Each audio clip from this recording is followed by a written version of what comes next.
समाज में रिश्वतखोरी के खिलाफ मुख्तलिफ तंजीमें काम कर रही हैं। महाराष्ट्र में anti corruption committee of India ज़्यादा सरगर्म दिखाई देती है।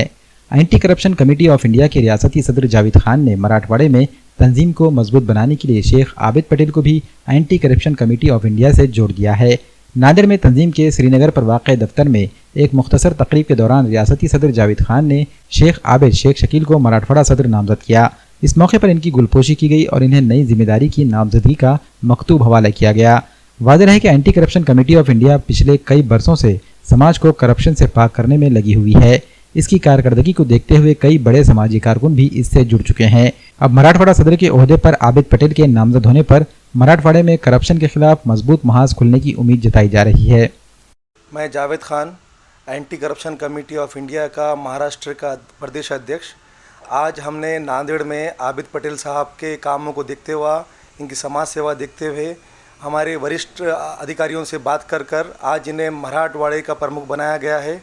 मैं इन्हें दिली मुबारकबाद देता हूं और इनसे ये उम्मीद करता हूं कि ये समाज में जाएंगे, समाज में जाके गौर गरीबों की मदद करेंगे और करप्शन को ख़त्म करने में मदद करेंगे। मी Shaikh Abid Patel, anti corruption committee of India Marathwada अध्यक्षपदी माझी निवड झाली। मराठवाड्यामधून बरेच इच्छुक लोक होते।